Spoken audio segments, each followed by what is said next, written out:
Billionaire's wife drenched a black CEO. Moments later, she destroyed their empire. Hello everyone, before we begin today's video, I need your help. We've noticed that the channel is losing traction, and subscribing is one of the best ways you can help us. It's quick, free, and allows us to continue bringing you great content. Your support means everything. Let's keep this channel growing collectively. Where are you watching from? Drop your city or country in the comments below. Thank you very much. Now, let's get back to the story. Get out of here. The words were loud, sharp, deliberate.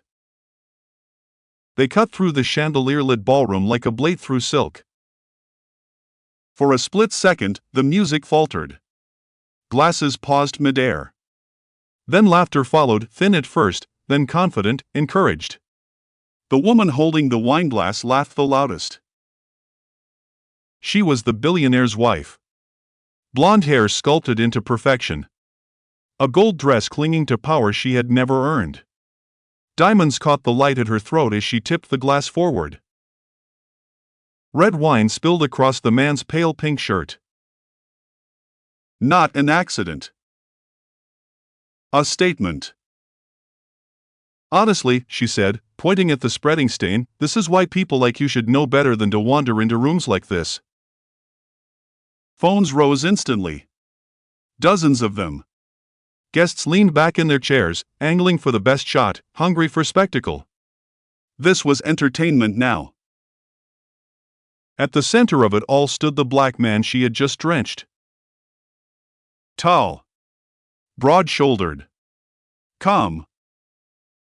He didn't flinch. Didn't step back. Didn't raise his voice.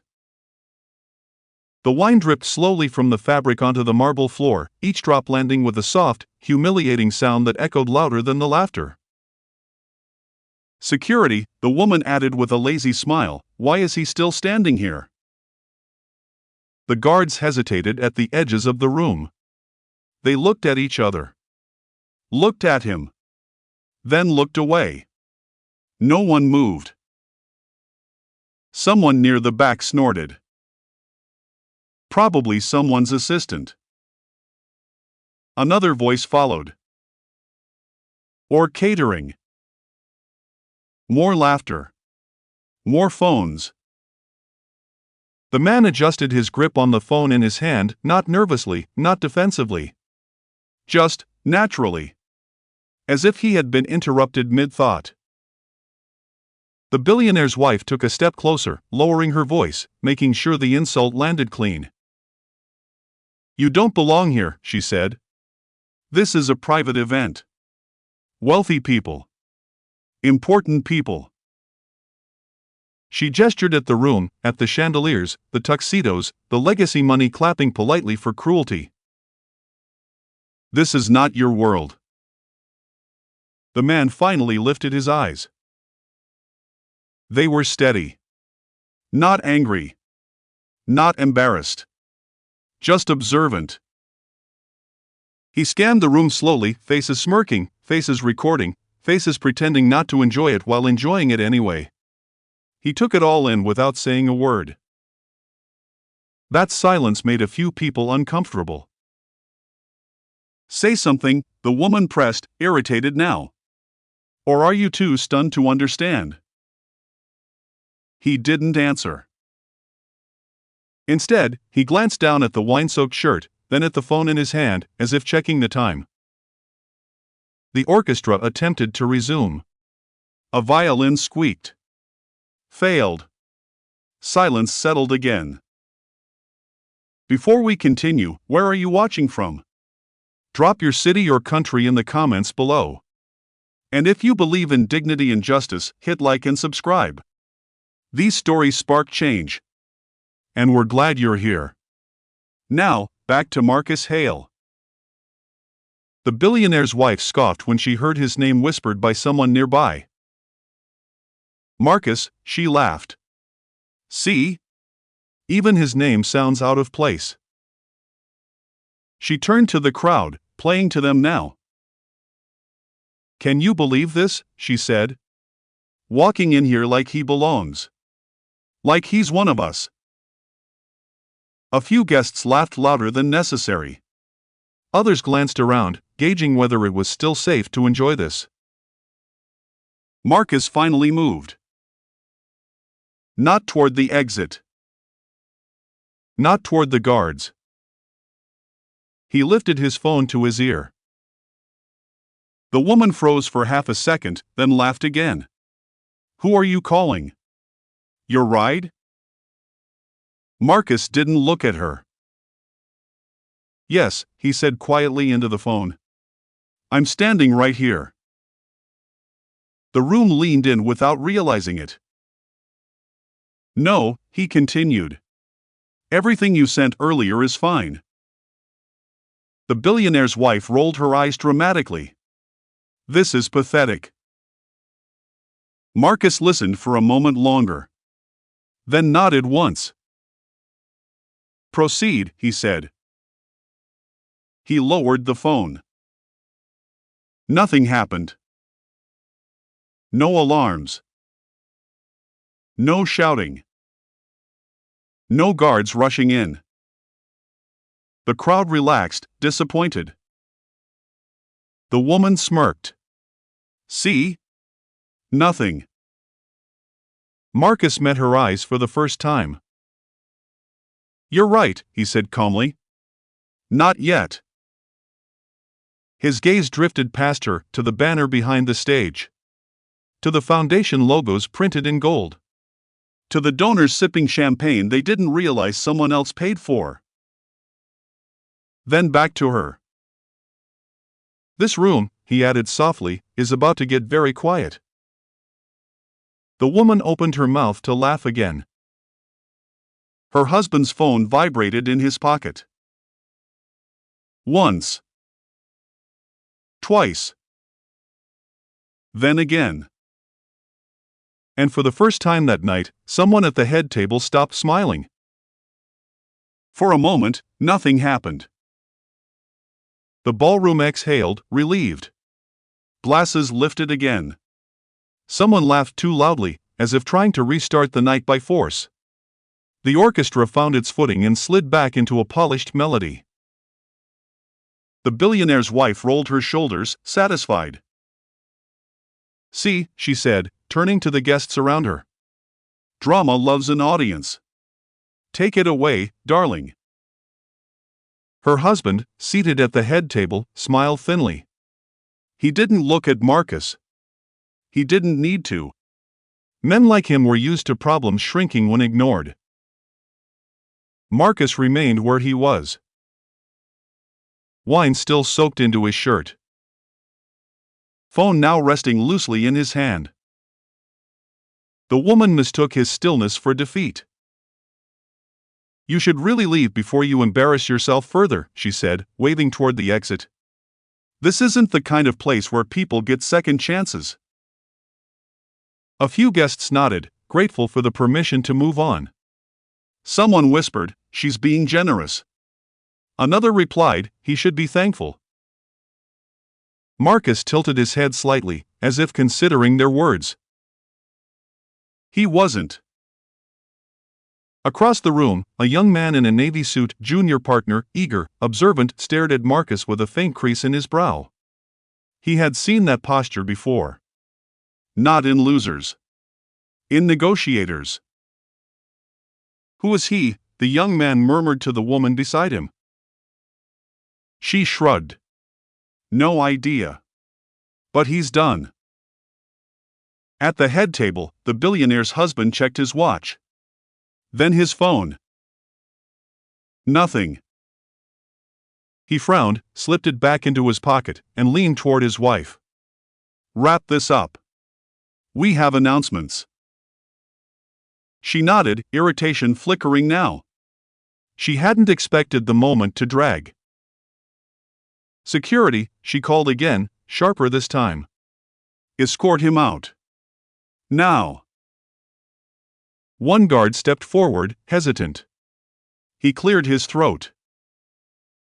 "Sir," he said to Marcus, avoiding eye contact, we're going to have to ask you to. Marcus raised a single finger. Not aggressively. Not threateningly. Just enough to pause the sentence. I'll leave, Marcus said calmly. When I'm finished. The guard blinked. So did the room. Finished with what? The billionaire's wife laughed, short and incredulous. Finished, she echoed. You're soaked in wine and delusional. Marcus looked at her then, not with anger, not with disdain. With something closer to curiosity. May I ask you a question, he said. She crossed her arms. I doubt you're in a position to ask for anything. He nodded, accepting the insult without resistance. Do you know, Marcus continued evenly, who pays for this orchestra? A few people glanced toward the musicians. The woman scoffed. My family's foundation does. Obviously. Marcus smiled faintly. And the catering? Her husband shifted in his chair. And the security contracts? Marcus added. The venue lease? The insurance rider that lets you host events like this without personal liability? The room grew quieter again, the music thinning as if it sensed it was no longer welcome. The woman's smile tightened. What are you implying? Marcus didn't answer her immediately. He looked instead at the banner behind the stage, gold lettering, embossed seal, the foundation's name gleaming under the lights. I'm implying, he said, that you've been very comfortable spending money you don't recognize. Her husband's phone vibrated again. This time, he noticed. He glanced down, expecting a routine message. What he saw made his jaw tense. He stood halfway from his chair, then sat back down, forcing a smile as he typed a response. Everything all right? Someone asked him. Of course, he replied too quickly. Just business. Marcus watched him now. Carefully. The billionaire's wife followed her husband's gaze, irritation giving way to something sharper. What did you do? She snapped at Marcus. Marcus shrugged slightly. I made a call. She laughed, but it wobbled. You think a phone call scares us? I don't think about scaring people, Marcus said. I think about outcomes. Around the room, phones began to buzz. Not all at once. Not dramatically. Just enough. A woman near the bar frowned at her screen. A man by the stage leaned toward his partner, whispering urgently. Someone else excused themselves from the table, already dialing. The young man in the navy suit swallowed. This isn't normal, he muttered. The billionaire's husband stood again, this time fully. He stepped away from the table, pulling his wife aside. Lower your voice, he hissed. Something's wrong. She stared at him, offended. What could possibly be wrong? He didn't answer. He was staring past her, at Marcus. At the calm. At the patience. Marcus met his eyes and inclined his head politely. Recognition flickered. Not certainty. Not yet. Just enough to feel dangerous. You should have asked who I was, Marcus said quietly, not unkindly. Before you asked me to leave. The billionaire's wife opened her mouth to respond. Her husband's phone rang. Not a text this time. A call. He answered, stepping away, his back stiffening with every word he heard. The color drained slowly from his face, replaced by something colder than fear. Across the ballroom, Marcus waited. The wine on his shirt had stopped dripping. The damage elsewhere had just begun. The phone call didn't last long. It didn't need to. The billionaire's husband ended it without a word, lowering the device slowly, as if sudden movement might make the reality worse. His fingers tightened around the screen. His eyes stayed fixed on nothing at all. His wife noticed first. "What?" she snapped. "What is it?" He didn't answer. Around them, the room had begun to change, not dramatically, not all at once. Just enough to feel wrong. Conversation stalled mid-sentence. Laughter faded into forced smiles. The orchestra stopped again, this time without trying to recover. Marcus remained still, watching the shift with quiet focus. This was the moment people always missed. Not the collapse. The hesitation before it. "Excuse me," the billionaire's husband said abruptly, clearing his throat. "We're going to take a short pause." No one applauded. He stepped closer to Marcus, lowering his voice, the arrogance peeling away layer by layer. "Who are you?" he asked. "Not what do you do. Not why are you here. Who are you?" Marcus studied him for a beat, then answered with deliberate restraint. "Someone you've been negotiating with for the past 11 months. The man blinked. "That's not possible," he said quickly. "I've never met you." Marcus nodded. "Correct." The man's mouth opened, then closed again. His mind raced back through emails, conference calls, legal teams, intermediaries. A faceless counterparty. A signature that appeared without ceremony. He swallowed. "My lawyer said the principal was private," he said carefully. "Extremely," Marcus replied. Across the room, the billionaire's wife scoffed, trying to reclaim the moment. "This is ridiculous. You expect us to believe." Her husband lifted a hand. "Not now." She stared at him as if he'd struck her. "What do you mean, not now?" she demanded. He ignored her and turned back to Marcus, his voice lower, urgent. "Say it plainly," he said. "Are you connected to the Hale Consortium?" Marcus didn't smile. "I am the Hale Consortium." The words didn't echo. They didn't need to. They landed like a weight dropped into deep water, silent, but impossible to ignore. The man staggered half a step back. That's a holding group," he whispered. "A shadow structure." "Yes. One that controls." "Your refinancing," Marcus finished calmly. "Your bridge loans. The covenant extensions your bank approved last quarter." The man's face drained completely now.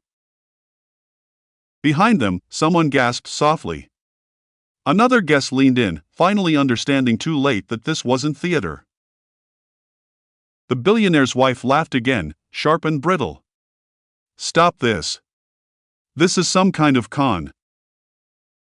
Marcus turned to her for the first time with full attention. "You poured wine on me," he said evenly. "Because you thought I was invisible." She bristled.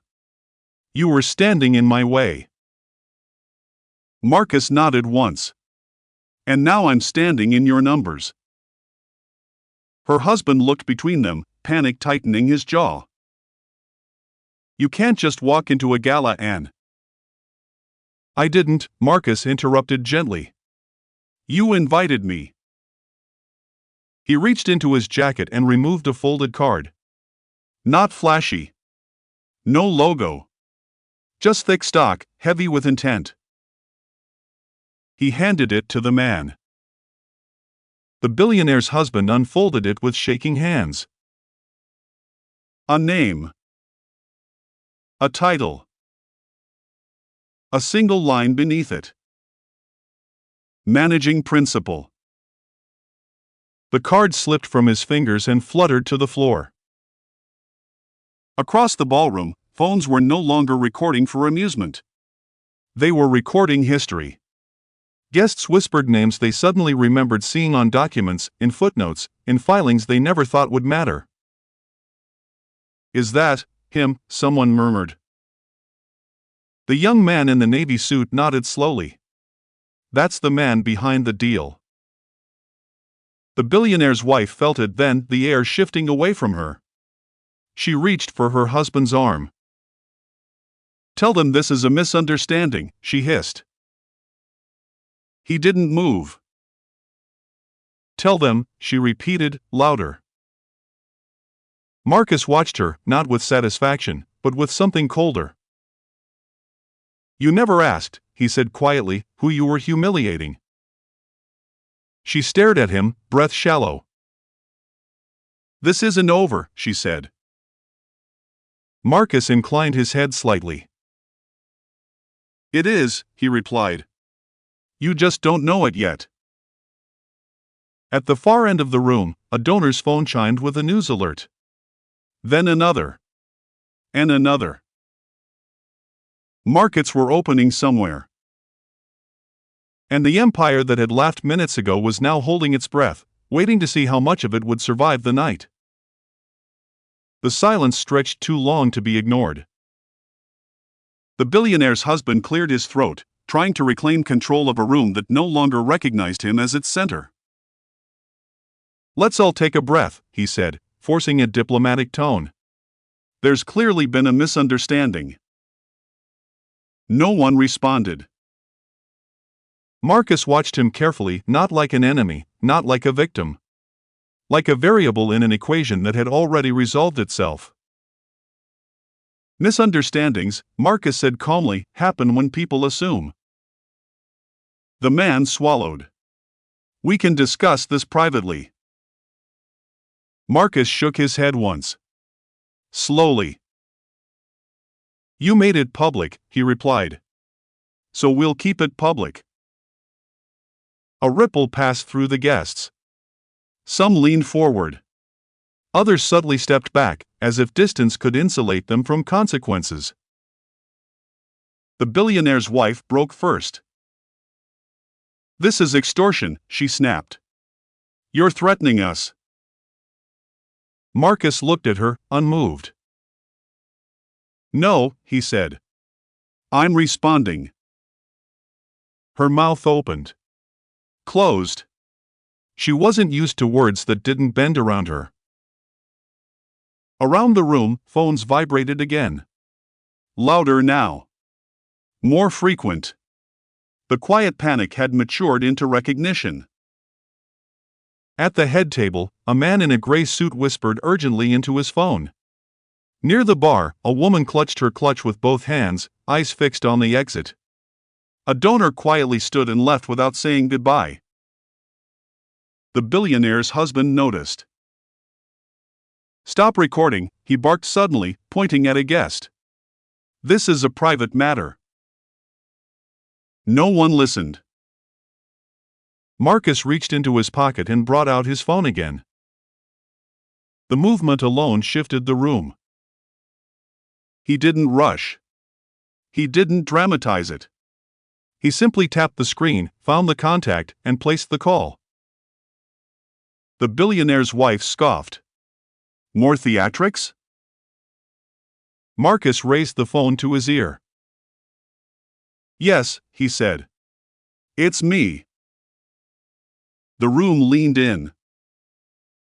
"No," he continued. "There's no need to wait until morning." A pause. "Correct." Full withdrawal. The billionaire's husband's face hardened. "You can't do that," he said sharply. "Those agreements." Marcus didn't look at him. "All of them," Marcus said into the phone. Effective immediately. A longer pause this time. Document everything, Marcus added. And notify compliance. He ended the call. The sound of the disconnect was final. Clean. For a heartbeat, nothing happened. Then the billionaire's husband's phone rang again. He stared at it, frozen, before answering. Yes, he said, voice tight. Marcus watched him listen. Watched his posture collapse inch by inch. No, the man whispered. That can't be right. He turned away, pacing now, hand dragging through his hair. We had assurances. He listened again. His face drained of color. I understand, he said finally. Yes. Thank you. The call ended. The billionaire's wife stepped toward him. What did he say? He didn't answer her. He looked at Marcus instead. What have you done? He asked hoarsely. Marcus met his gaze evenly. I removed my support. A murmur spread through the room. You were overleveraged, Marcus continued calmly. I warned your advisors. I flagged the exposure. You chose to proceed anyway. That's business, the man snapped weakly. Marcus nodded. Exactly. The billionaire's wife laughed again, too loud, too sharp. You think pulling out makes you powerful? Marcus tilted his head slightly. No, he said. It makes me honest. Across the room, a woman gasped as she read her screen. They froze the line, she whispered to the man beside her. Another voice followed. The bank just pulled back. A third, they're calling in the notes. The words spread faster now. No longer whispers, calculations. The billionaire's husband stepped closer to Marcus, lowering his voice to a plea disguised as authority. We can fix this, he said. We can apologize. Marcus looked at the red-stained fabric of his shirt. Then at the woman who had smiled while ruining it. You had your chance, he replied quietly. You chose spectacle. The billionaire's wife felt it then, the certainty slipping away. You don't get to do this to us, she said, her voice trembling despite her effort. You don't get to decide everything. Marcus leaned slightly closer, just enough for her to hear him. I don't decide everything, he said softly. I decide where my money stands. He straightened. And tonight, he added, it doesn't stand with you. Around them, the gala had stopped pretending. Guests were leaving in clusters now, coats retrieved, calls unanswered, alliances dissolving in real time. The orchestra packed their instruments. The lights felt harsher. And in the center of it all, Marcus stood quietly, wine-stained, unflinching, while an empire began to understand that humiliation was only the beginning. But collapse didn't announce itself. It crept. At first, it sounded like fabric, chairs scraping back softly, coats being lifted from chair backs, polite excuses exchanged too quickly to be sincere. I need to take this. Apologies, urgent matter. We'll catch up soon. None of them meant it. The billionaire's husband stood frozen near the head table, staring at his phone as if it had betrayed him personally. Messages stacked faster than he could read them. Subject lines only. No pleasantries. Credit committee urgent. Covenant breach notification. Immediate review required. He turned to his chief financial officer, who had gone pale. Call them, he said. Fix this. The CFO swallowed. They're not taking calls. Across the room, Marcus watched the chain reaction spread quietly, clinically. This was the part most people never saw. Not the shouting. Not the pleading. The recalculation. A donor near the bar cursed under his breath, tapping furiously at his screen. My fund's exposure just doubled, he whispered to his partner. We're tied to their paper. His partner's eyes widened. Get out. Now. They didn't say goodbye. The billionaire's wife tried to laugh it off, clapping her hands together once, too sharply. Everyone, please, she said. Let's not overreact. No one looked at her. A man she had greeted warmly an hour earlier walked past without acknowledgement. A woman who once begged for an invitation to this gala avoided her gaze entirely. The room had shifted its allegiance. Marcus felt it too, not as triumph, but as inevitability. He glanced at his phone. Another notification. Confirmations arriving one by one. Facilities lease terminated. Insurance underwriter coverage suspended. Bridge loan called. He slipped the phone back into his pocket. The billionaire's husband finally found his voice again. This is temporary, he said aloud, to anyone who would listen. These things always look worse before they stabilize. A banker near the stage shook his head slowly. Not like this. What do you mean? The man demanded. The banker hesitated, then answered with quiet honesty. When the backer walks, everyone follows. The words landed harder than any insult. The billionaire's wife turned on Marcus, her composure finally cracking. You did this because of a stain, she said, gesturing at his shirt. Because of a moment? Marcus met her eyes. No, he replied evenly. Because of a pattern. She opened her mouth to argue, then stopped. Somewhere behind her, a foundation board member whispered, "We need to distance ourselves."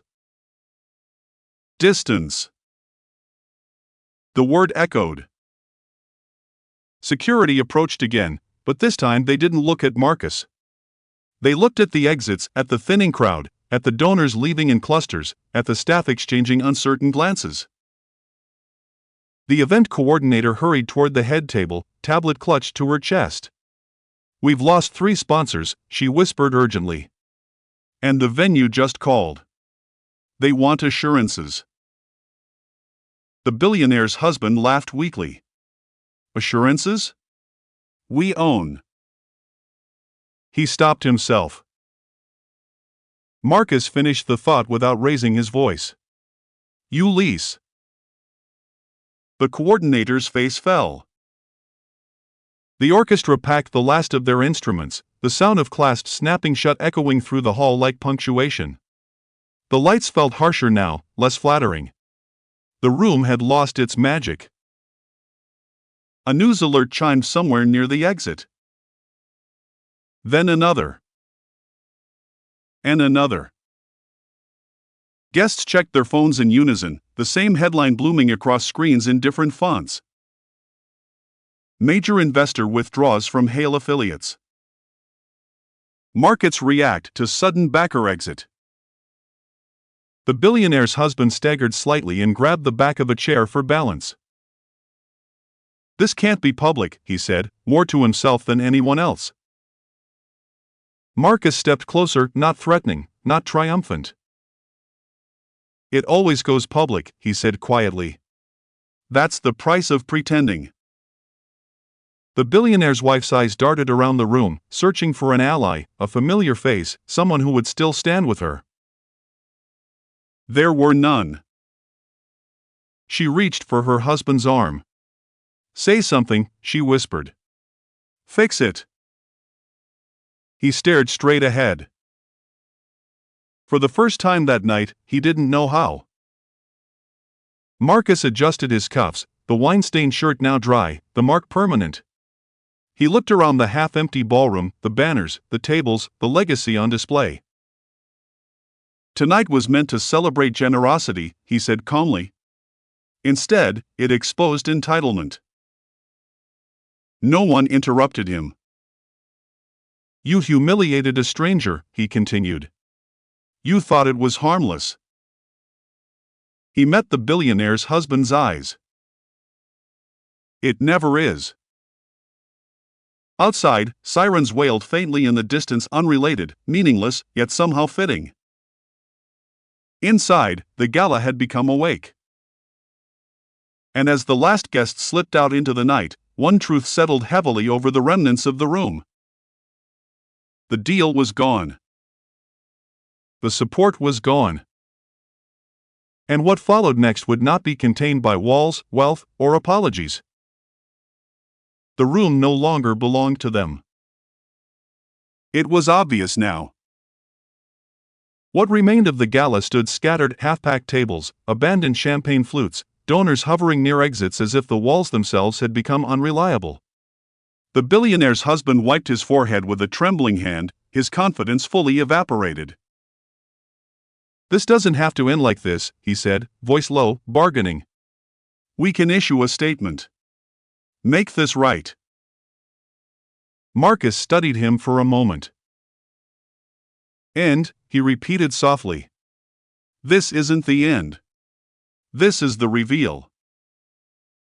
The word landed with quiet finality.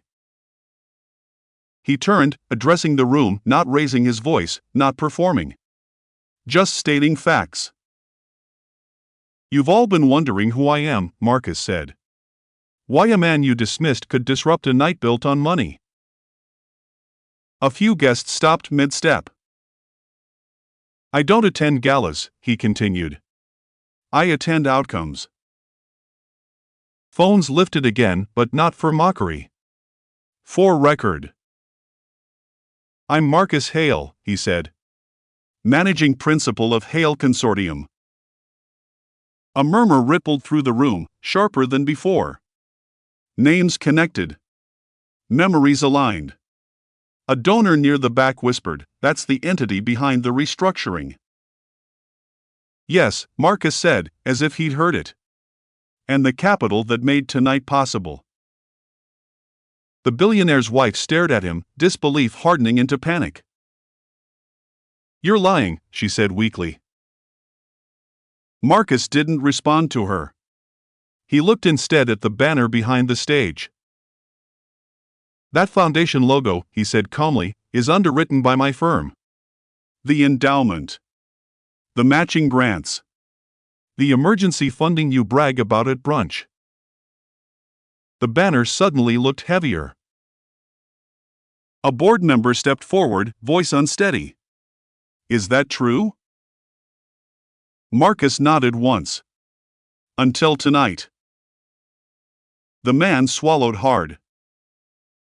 The billionaire's husband took a step back, as if distance might undo the damage. You can't just pull everything. Marcus met his gaze.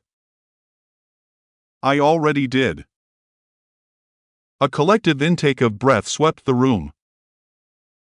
You see, Marcus continued, power isn't loud. It doesn't spill wine.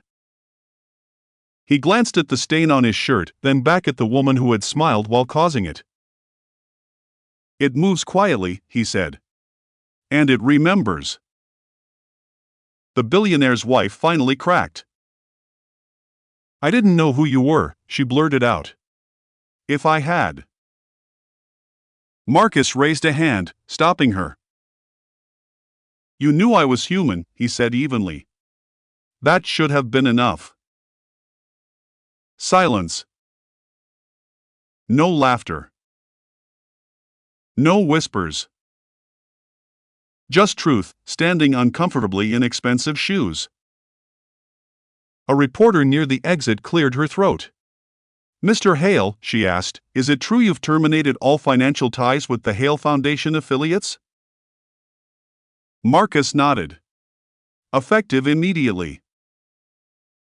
Cameras clicked.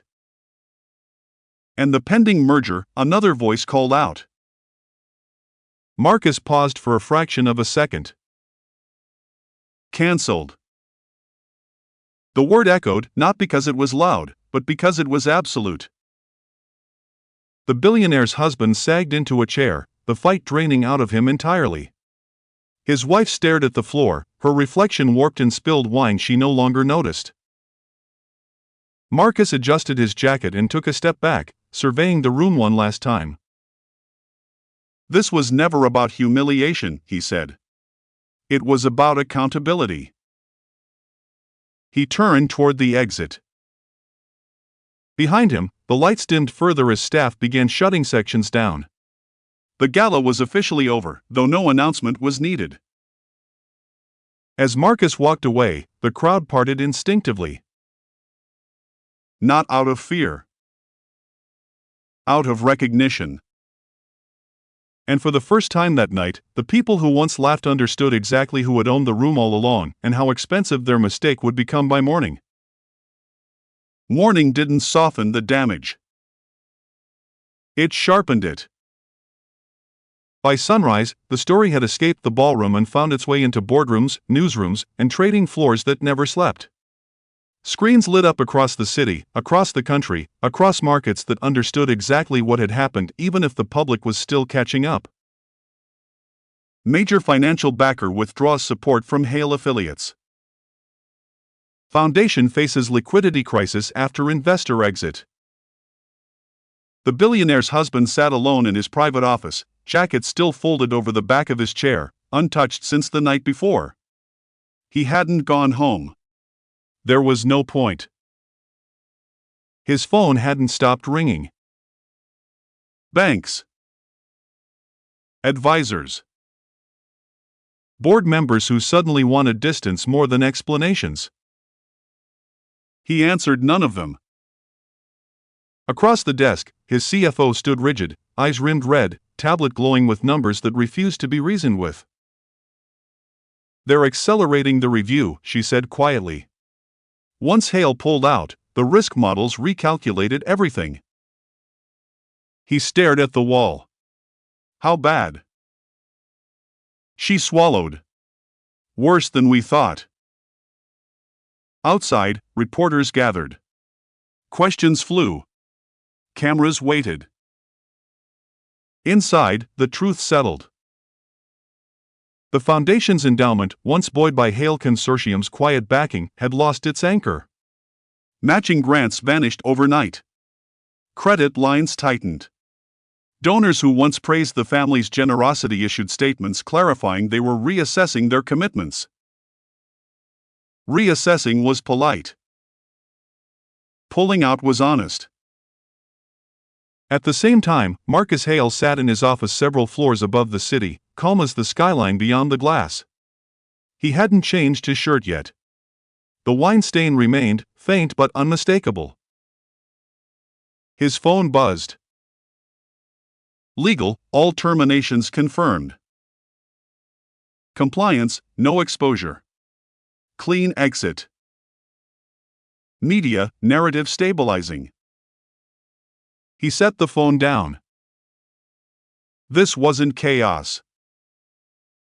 It was correction. Back at the Foundation, the billionaire's wife paced the length of the conference room, heels clicking too loudly against polished wood. "This is insane," she snapped. "We issue an apology. We say it was taken out of context." Her husband didn't look at her. "Context doesn't matter," he said quietly. "Structure does." She stopped pacing. "You're blaming me?" He finally turned. "I'm blaming entitlement," he replied. "And we both know which one of us made it public." She opened her mouth, then closed it. For the first time in years, words didn't obey her. A junior advisor entered, face pale. "The board wants an emergency meeting. They're asking if Mr. Hale would reconsider." The husband laughed softly. Not cruelly. Defeated. He doesn't reconsider, he said. He remembers. Across town, a law firm filed motions.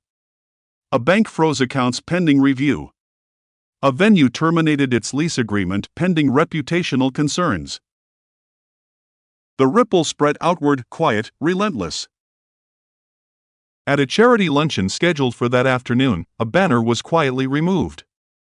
Invitations were quietly rescinded. A sponsor quietly declined to comment. No one wanted to be seen standing too close. Marcus received one final call. It was from a mutual intermediary. A voice he recognized. Careful. Measured. They're asking if there's a path forward, the voice said. A way to make amends. Marcus looked out at the city. There is, he replied. Hope surged on the other end of the line. They learn, Marcus continued. And they live with it. He ended the call. By evening, the headlines were less cautious. Foundation faces scrutiny after investor exit. Questions raised about governance and conduct. The billionaire's wife sat alone now, scrolling through articles she couldn't control. Her name appeared in quotes. In descriptions. In screenshots. The video, once filmed for amusement, played on loop across social media. Wine spilling. Laughter. Her smile. She closed the app, hands shaking. This wasn't punishment. It was exposure. And exposure, she was learning, had a longer shelf life than scandal. That night, Marcus finally changed his shirt. He folded the stained one carefully and placed it in a drawer, not as a trophy, not as a reminder of anger. As evidence. Not for courts. For memory. Because justice, when done properly, didn't shout. It corrected the balance. And everyone involved, whether they admitted it or not, now understood exactly what dignity had cost them. The reckoning didn't come with applause. It came quietly. Within days, the foundation announced a restructuring. Board members resigned to focus on personal matters. Donor lists were revised. Language softened. Accountability sharpened. Marcus Hale never attended the press conference. He didn't need to. Instead, a brief statement appeared, no quotes, no flourish. Hale Consortium has redirected its philanthropic commitments to organizations aligned with dignity, equity, and accountability. That was it. Funds once tied to legacy names moved elsewhere, scholarships expanded, community programs stabilized, employees retained. The money didn't disappear. It changed hands. Where it belonged. Across town, the billionaire's wife avoided cameras now. Invitations stopped arriving.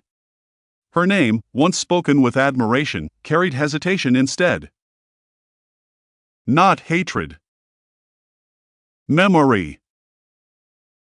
Marcus watched none of it unfold. He returned to work. Meetings resumed.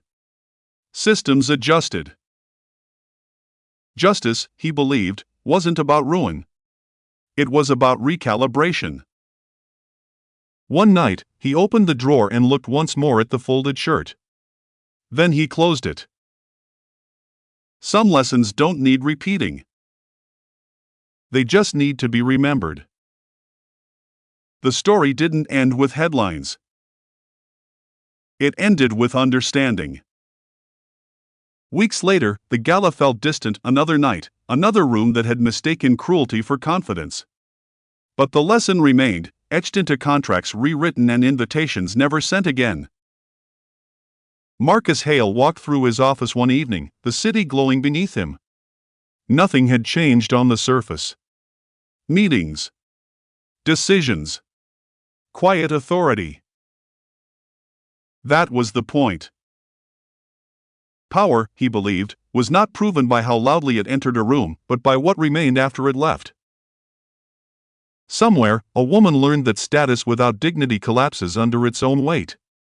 Somewhere else, a scholarship funded a future that would never need permission to belong.